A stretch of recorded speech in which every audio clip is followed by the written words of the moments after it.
Natan, Espírito Natan ministrando. Oi. Paz do Senhor, meus irmãos. Boa noite a todos, tudo bem com vocês? Graças a Deus, último domingo do ano. Obrigado, meu irmão. Estamos felizes por chegarmos aqui com vida, com saúde, pela graça de Deus. Abra comigo, por favor, a Bíblia. Mateus capítulo 6. Evangelho de Mateus, capítulo 6.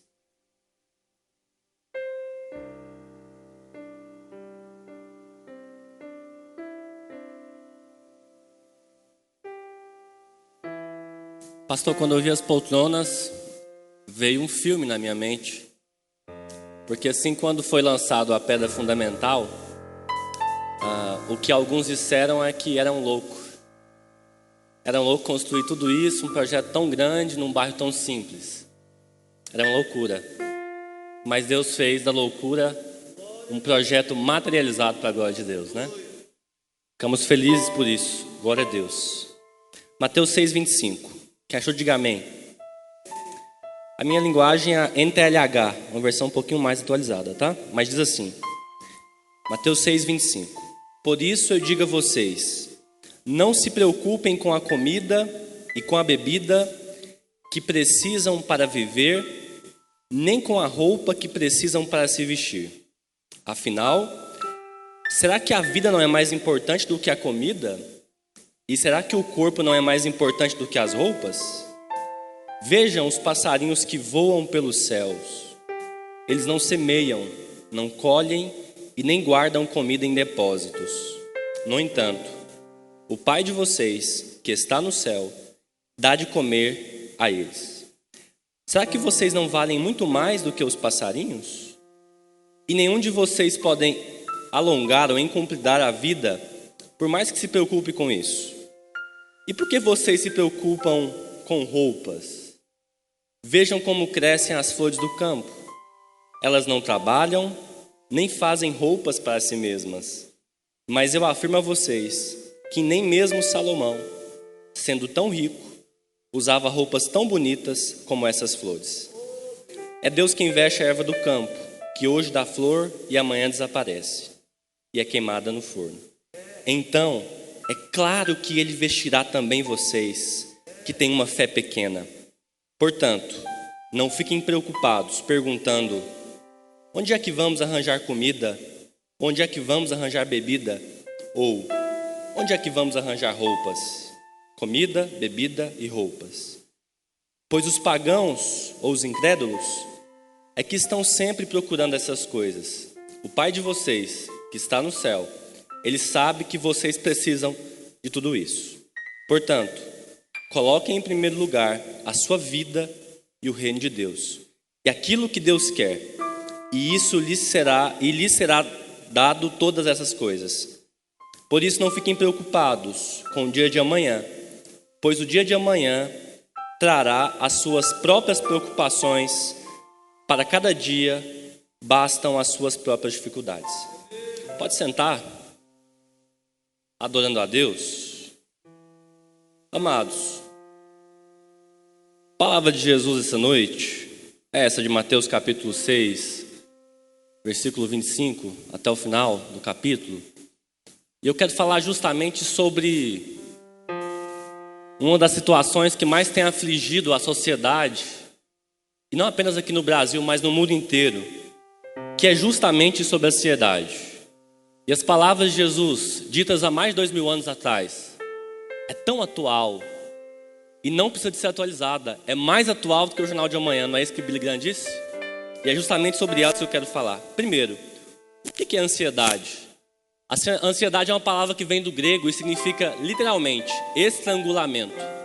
É como se você colocasse no seu pescoço uma corda e alguém puxasse de um lado e outra pessoa puxasse de outro. Não é isso, doutora Tyson?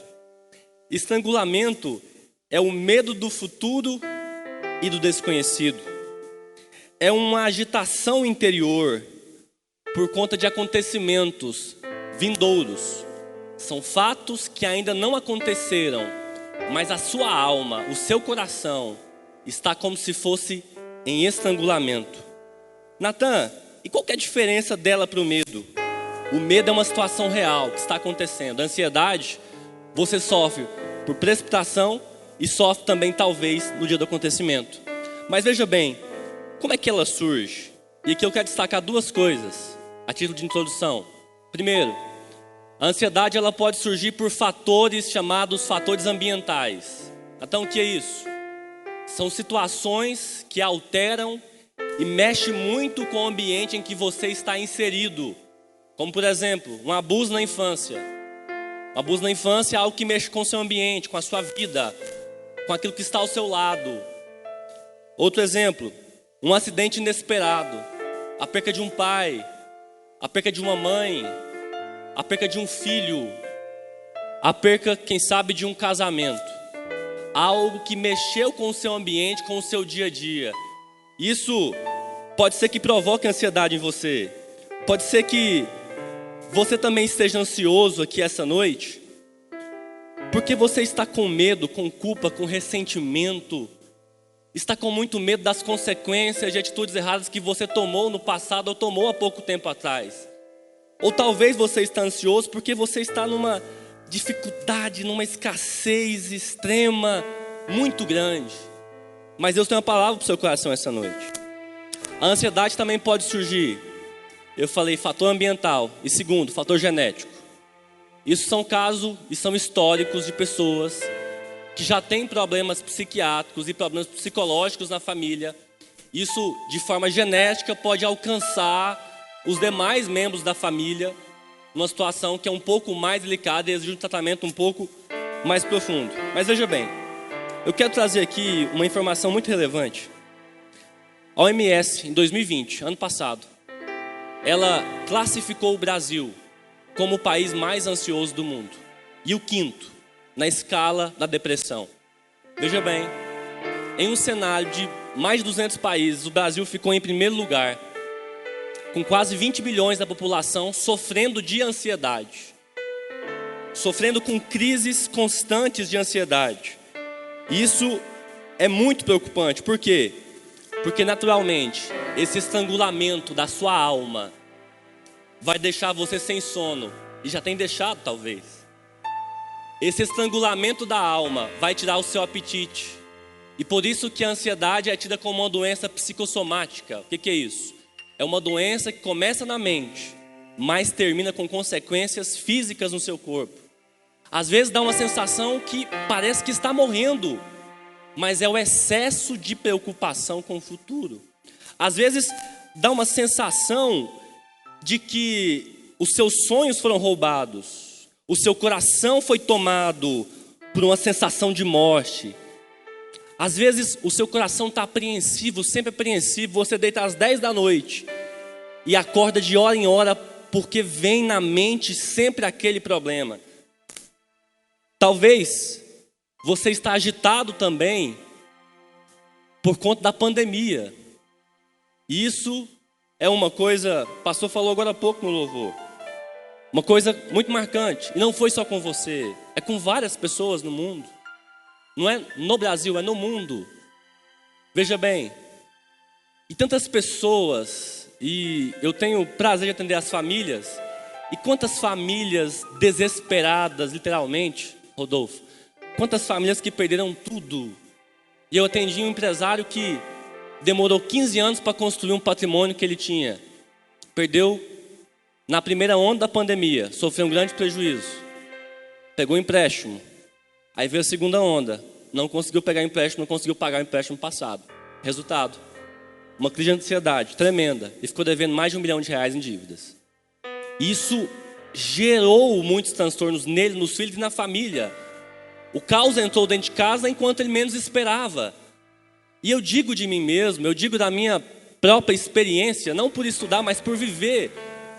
Ano passado mesmo eu precisei fazer terapia. E fiz um período de terapia porque eu não consegui controlar as minhas emoções na primeira onda da pandemia. Não tenho vergonha de dizer isso, porque eu sou humano também. Na primeira onda, os sonhos foram embora. Ano passado, tinha um projeto para o ano, foi-se embora. No lugar do lucro veio os prejuízos. no lugar do lucro veio os traumas. E eu precisei de buscar uma ajuda em Deus e um tratamento, uma terapia para poder conseguir chegar de pé ao final do ano. Não bastasse isso, bati o meu carro e deu perca total ano passado. Aí quando foi esse ano, as percas não foram financeiras. As percas foram mais que isso, foram emocionais. Primeiro porque eu perdi o meu pai no mês de março. Mas por um propósito de Deus. E Deus preparou tudo antes de recolhê-lo. Meu pai ficou um tempo, depois que ele se divorciou da minha mãe, ele ficou um tempo afastado da igreja. E ele congregava com a gente aqui, muitos anos, se afastou da igreja, se perdeu no mundo. De repente encontrou uma outra pessoa, que era filha de pastor, também estava afastada. E Deus trabalhou na vida dele e dessa pessoa. Os dois reconciliaram de novo na igreja, voltaram para a igreja. E meu pai começou a ficar como se fosse o pico do ministério, dirigindo o culto de campanha. Deus começou a usá-lo novamente. Então Deus pegou e falou: Eduardo, agora é a sua senha, vou te chamar, meu filho, é a sua vez. E não bastasse isso, eu também perdi um grande amigo, e eu falo até com a fala carregada de emoção, que foi meu amigo chilenito. Ele me ligava todos os dias, era uma das únicas pessoas, ao lado do pastor, que me ligava quase todos os dias, para saber como é que estava meu pai. Não foi um ano fácil, amados. Não foi um ano fácil para muitas famílias. Não foi um ano fácil. E isso gerou uma cadeia, uma consequência de ansiedade muito grande nas pessoas e nas famílias. Natan, mas além da pandemia, por que nós estamos tão ansiosos? Primeiro, tentaram fazer uma pesquisa para entender isso. E chegou a algumas conclusões.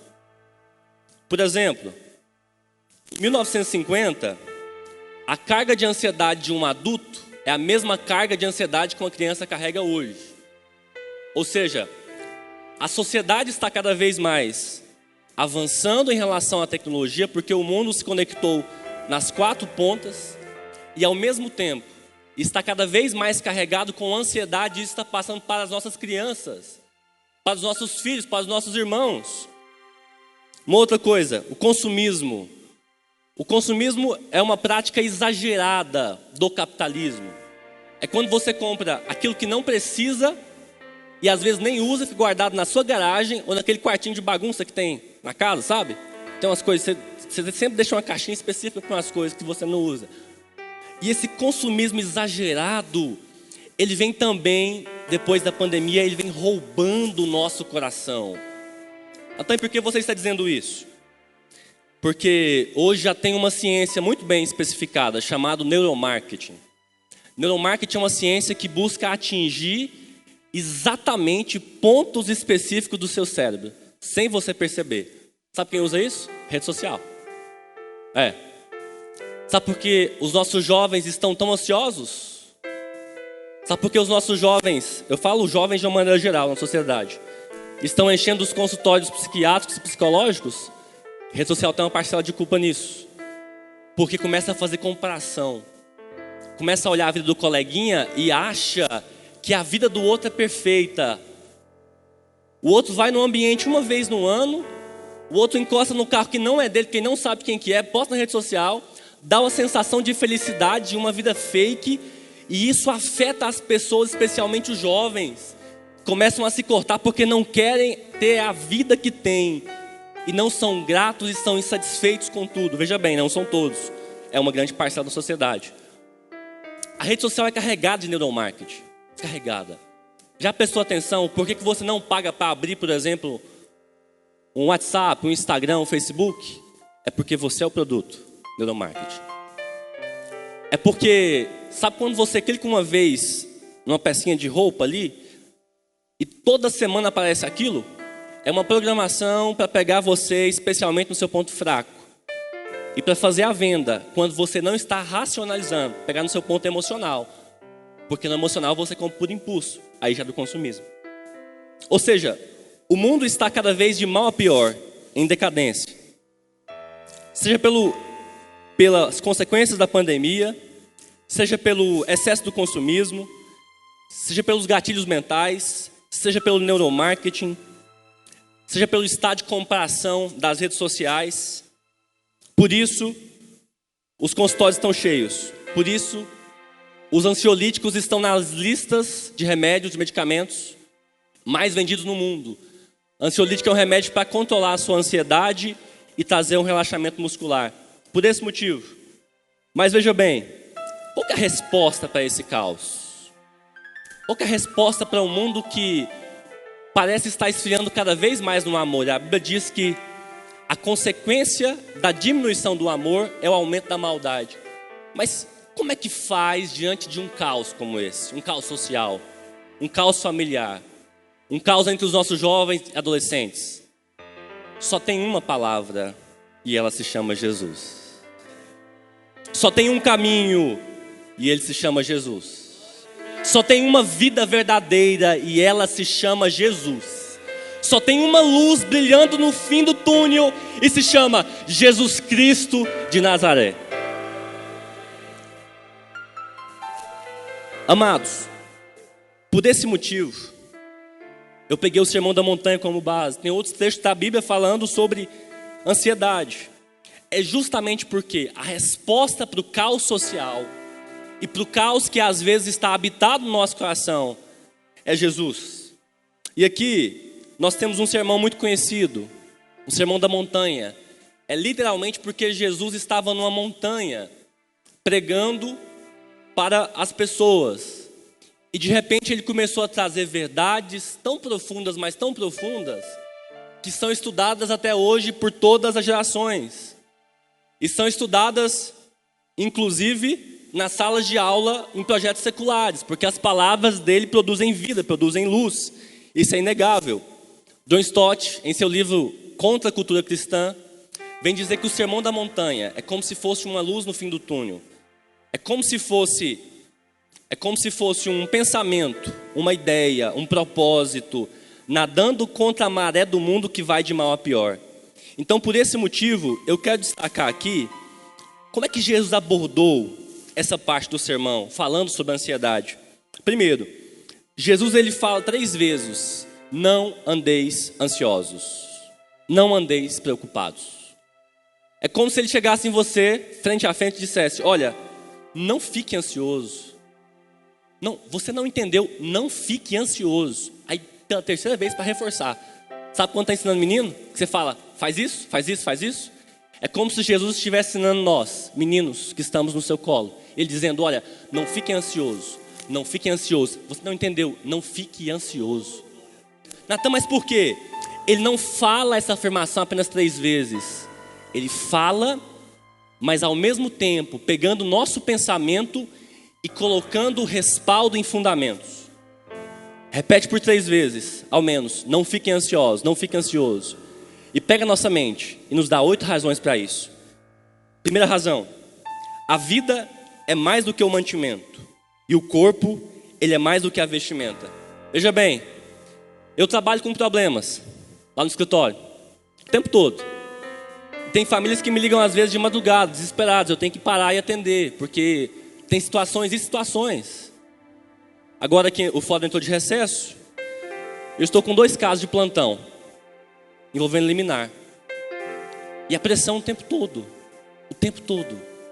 Mas teve uma época em que eu deixei que toda essa ansiedade, essa carga de ansiedade, afetasse inclusive dentro de casa, a minha esposa. Porque eu chegava em casa cansado, em vez de desenvolver um ambiente de gratidão a Deus, eu começava a reclamar, eu começava a falar de problemas para minha esposa. E essa carga de ansiedade foi passando para ela, Taisla, de maneira que ela ficou ansiosa mais do que eu. Aí eu parei para pensar, repensar os atos e falei, Deus, eu estou agindo errado aqui dentro de casa, me dá sabedoria. E Deus me falou no meu coração, você precisa desenvolver um ambiente de gratidão dentro do seu lar, independente das circunstâncias que você está passando. Às vezes o esposo chega dentro de casa e só fala de problemas, os filhos na mesa comendo, só problema. Um negócio que deu errado, vamos mudar o discurso? Vamos falar, Deus nos trouxe com vida até o final de 2021. Eu sou grato porque Ele tem cuidado de cada detalhe, apesar do caos social. Eu sou grato porque Deus cuidou da minha vida, da minha esposa, porque eu tenho um lar, porque eu tenho as minhas pernas para andar, porque o Covid não me derrubou, porque eu estou firme na igreja em 2021, a minha família está firmada em Deus. Vamos, em nome de Jesus, desenvolver um ambiente de gratidão. Natan, mas você não sabe do caos que está passando. Desenvolva um ambiente de gratidão dentro do seu lar. Os seus filhos têm andado mais ansiosos porque às vezes você deixa esses traumas assombrarem o coração deles, mas vamos começar a desenvolver um ambiente de gratidão a Deus.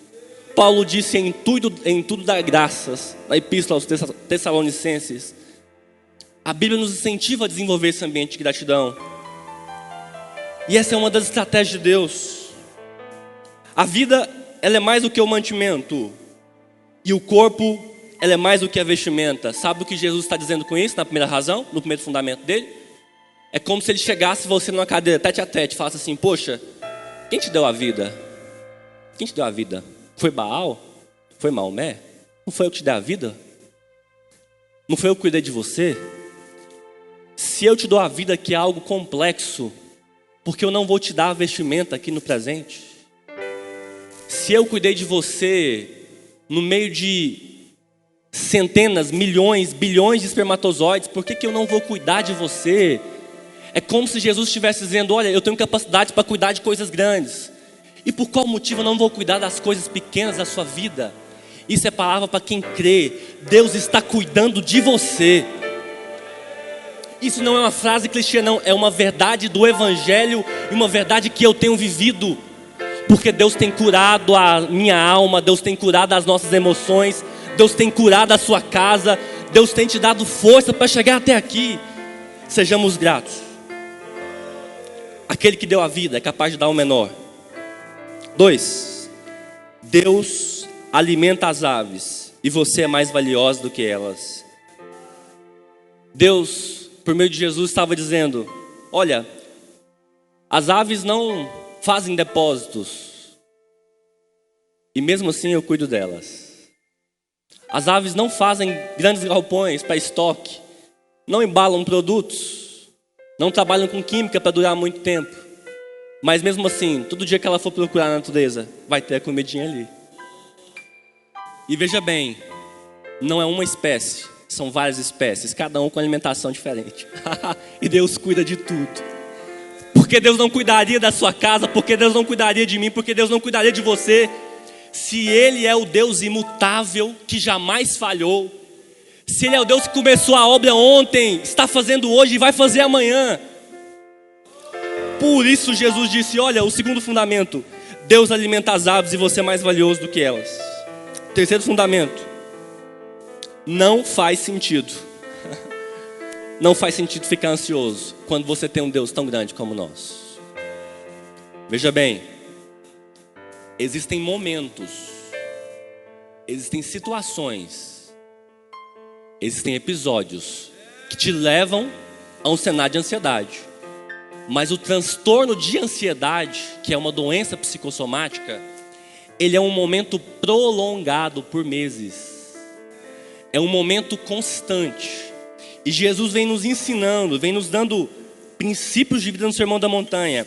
E vem dizer: olha, não tem sentido, não adiciona nenhuma hora na sua vida. Não adiciona nenhuma hora na sua vida. Pois não se preocupe. Quarto fundamento. Se Deus veste a grama, ou a erva do campo, que é passageira, Ele também vestirá você eternamente. Veja bem, amados, Deus te veste com roupas físicas, e Deus também te veste com roupas espirituais. É Deus quem tem te dado força para suportar isso que você achou que não ia suportar, que ia sucumbir ainda esse ano. Deus tem te vestido com graça, Deus tem te vestido com fé, Deus tem te vestido com força, Deus tem te vestido com a soberania dele sobre a sua vida. Ele veste o nosso interior, assim como Ele veste o exterior. E Ele está trazendo a sua mente e lembrando: sabe aquele episódio que você pensou que ia morrer? Sabe quando você pegou Covid e achou que não ia suportar? Então eu estava lá com você, querido. Eu estava lá cuidando de você, eu estava te vestindo com roupas espirituais e roupas físicas também, amado. 5. O descrente, ele é ansioso sobre as coisas do mundo, e você não é um descrente. Jesus diz isso no capítulo 6, versículo 32, parte A. Ansiedade é um sinônimo de incredulidade. Transtorno de ansiedade é um sinônimo de incredulidade. É porque às vezes nós temos dificuldade de reconhecer o tamanho do nosso Deus. Uma das coisas que eu amo estudar, professor Capergiani, é sobre a doutrina de Deus. Isso me produz tanta fé no meu coração. Porque às vezes nós achamos que Deus é falho assim como as pessoas é com a gente. E nós temos uma dificuldade de entregar um bem mais valioso na vida que se chama confiança. Poucos de nós temos coragem de ser avalista de alguém hoje, inclusive da própria família. Poucos de nós acreditamos nas coisas ou confiamos. Temos dificuldade de confiar no judiciário. Temos dificuldade de confiar no legislativo, no executivo, nas instituições, nas pessoas. Mas quando eu estudo sobre Deus, eu vou entender que há alguém que jamais vai quebrar a confiança. Tem alguém que permanece fiel, reto, íntegro, na mesma posição firme, desde o começo da humanidade, e vai permanecer até o final, até Apocalipse. E esse alguém é Deus, é o nosso Jesus Cristo. Apoie-se na confiança que vem de Deus. Você não é incrédulo, você é um homem, você é uma mulher de Deus. Pregue isso para o seu filho que está ansioso, com medo do vestibular no ano que vem. Pregue isso para o seu filho que está com dificuldade de achar o primeiro emprego. Você é a base de fé dele. Pregue isso dentro de casa.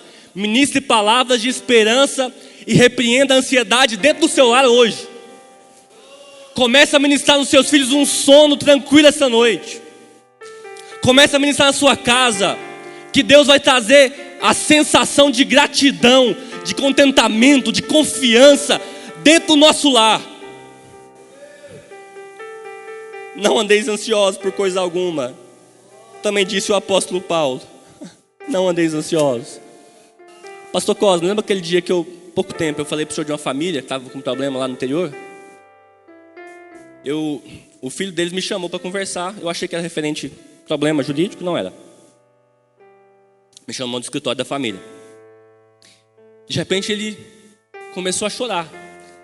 E falou: Natan, não estou aguentando. Parece que eu vou surtar de ansiedade. Tanta ansiedade. E veja bem, uma família abastada, com patrimônio relevante, com projetos relevantes, em Goiás, mas com um filho totalmente ansioso, não estava conseguindo dormir. Isso já tinha afetado a vida dele e a da irmã, e o problema no relacionamento com os pais. Ele é muito cético, muito cético. E eu aproveitei aquele momento. E eu ministrei a paz de Deus no coração dele. Eu ministrei paz naquela vida, eu ministrei paz da parte de Deus no coração dele. Sabe por quê? Porque as pessoas no mundo se desesperam. As pessoas do mundo se martirizam. As pessoas do mundo não têm quem apoiar, mas nós temos o nosso Salvador. Nós não somos descrentes, nós somos crédulos, nós somos crentes em Deus, nós somos firmes em Deus. E por isso o apóstolo Paulo disse: não andeis ansiosos de coisa alguma. Em tudo, porém, sejam conhecidas diante de Deus as vossas petições, pela oração e súplica com ação de graça. Quer acalmar seu coração? Dobre o joelho no seu quarto, se derrame diante de Deus, daquele em quem nós podemos confiar. E sabe qual a consequência disso? De você se derramar em súplicas diante de Deus? De você se derramar em oração diante de Deus? É que a paz de Deus, a que excede todo entendimento, vai habitar no seu coração. Se acaso você entrou aqui hoje com transtorno de ansiedade, entrou deprimido, triste, preocupado porque um ano não foi bom, 2 anos consecutivos ruins, eu tenho uma palavra para o seu coração em nome de Jesus. Tem uma paz que excede todo entendimento que está aqui esta noite. Coloca a mão no seu coração, coloca a mão no seu coração. Eu quero ministrar essa paz, a mesma que eu ministrei para aquele jovem naquele quarto, aquela mesma que o dinheiro não conseguiu preencher o coração dele. Eu quero ministrar na sua casa, na sua família, no seu coração, Recebe em nome de Jesus a paz que excede o entendimento. Não é minha, mas é de Jesus. Não é do homem, mas é do próprio Deus, que está enchendo o seu coração de paz essa noite. A paz que excede todo o entendimento, que não pode explicar. E no final, isso é Filipenses capítulo 6 e 7. No versículo 9 diz, ou melhor, Filipenses capítulo 4, versículo 6 e 7. E no capítulo 4, versículo 9, ele diz: e o Deus de paz será convosco. Deus não apenas vai inundar o nosso coração de paz, mas a própria paz vai estar dentro do nosso lar, para blindar os nossos pensamentos, para blindar a nossa mente, para colocar vestimentas espirituais em nós, para colocar na nossa mente o capacete da salvação contra os dardos inflamados do diabo, para proteger a nossa casa, o nosso lar e a nossa vida. Sexto fundamento: seu pai sabe que você precisa de todas essas coisas que você está ansioso. Deus sabe de cada detalhe. Continue trabalhando, mas é Deus quem faz prosperar. Continue se organizando, continue se qualificando, porque tem pessoas que querem crescer, mas não querem se qualificar para isso. Tem pessoas que querem chegar longe, mas tem medo, ou tem dúvida, ou não consegue dar um passo de coragem. Continue caminhando, mas saiba, não é você que vai abençoar você mesmo, mas é a graça de Deus. É porque o seu pai sabe que você precisa. Está desempregado? O pai sabe que você precisa de um emprego. Continue caminhando. Essa vaga vai te alcançar, vai chegar até você. Continue caminhando. Natan, eu estou tão ansioso porque tem dado tudo errado, mas tem esperança. Confie em Deus, no Deus imutável. Vai alcançar a sua vida em nome de Jesus. Sétimo fundamento: quando você busca primeiramente o reino de Deus, o que você precisa é adicionado a você. Já viu que tem algumas famílias que não tinham nada, mas quando começam a ter alguma coisa, elas se preocupam muito mais com aquilo que Deus deu do que com o próprio Deus? Já viu isso? Já viu que o nosso coração tem uma tendência de querer muito as coisas, e quando Deus nos dá, nós estamos tão envolvidos com ela que esquecemos do próprio Criador. E por esse motivo, dentro do tópico chamado ansiedade, no sétimo fundamento, o próprio Cristo ressurreto vai dizer: olha, eu estou cuidando do essencial da sua vida, como sempre cuidei. Mas vem aqui para um alerta: atenção, foque no meu reino. Sabem quem é uma das pessoas que mais me empurra, que mais me joga para frente, que mais puxa minha orelha? Minha mãe. Sempre quando eu estou trabalhando muito, a mãe diz: não se esqueça do reino. E quantos puxões de orelha eu levei dela e levo até hoje? Não se esqueça do reino. Não se esqueça de onde Deus tirou. Não se esqueça do que Deus tem feito na sua vida. Não se esqueça, coloque Deus em primeiro lugar. Coloque as coisas de Deus em primeiro lugar. Reserve um tempo na sua agenda para aquilo que Deus te chamou. Do que adianta você ter muitos títulos, muitos diplomas, muitas terras, muita propriedade, mas você não ter a graça e você não está no chamado que Deus te colocou? Não adianta nada, porque a sua vida será vazia. Os bens só têm sentido quando o coração não está nele. Os bens só têm sentido quando nós entendemos que Ele é de Deus e nós somos apenas gestores da parte dele. Isso é princípio, aprender para prosperar. Deus vai prosperar a sua casa quando você entender que Ele tem que vir em primeiro lugar. Quando você ensinar os seus filhos a buscarem a Deus dentro da igreja e dentro de casa, princípio basilar, aí a prosperidade vai começar a alcançar a sua casa. Oitavo fundamento. Fica de pé, por favor, comigo. O tempo acabou.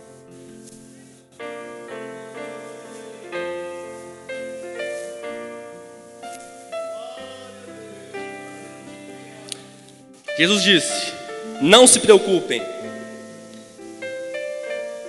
Por quê? Porque o dia tem o seu próprio problema, e o problema de amanhã permanece no amanhã. Ele encerra o sermão do monte dizendo isso. O problema de amanhã, ele termina amanhã. Ele fala sobre cuidados essenciais da vida, sobre ansiedade. De repente no finalzinho começa a falar sobre buscar a Deus e priorizar a vontade e aquilo que Deus tem para nós. Ele encerra dizendo novamente: não se preocupe. A palavra de Deus para o seu coração essa noite é: tenha contentamento, desenvolva um ambiente de gratidão dentro do seu lar. Não andeis ansiosos, não se preocupe. O Pai está cuidando de tudo, de tudo, de tudo, de tudo. O Pai está cuidando de tudo. O Pai sabe tudo. O Pai conhece tudo. Para encerrar, há pouco tempo agora, tive uma experiência com Deus. Mês passado, 40 dias mais ou menos. Eu estava ansioso por conta de uma situação. E há 10 anos atrás, eu cometi um erro específico na minha vida. Há 10 anos atrás. E aquilo me desenvolveu uma ansiedade muito grande também. Por conta desse erro, que eu falei: poxa, se eu não tivesse feito isso, eu estava aqui. Se eu não tivesse feito isso, tinha acontecido isso.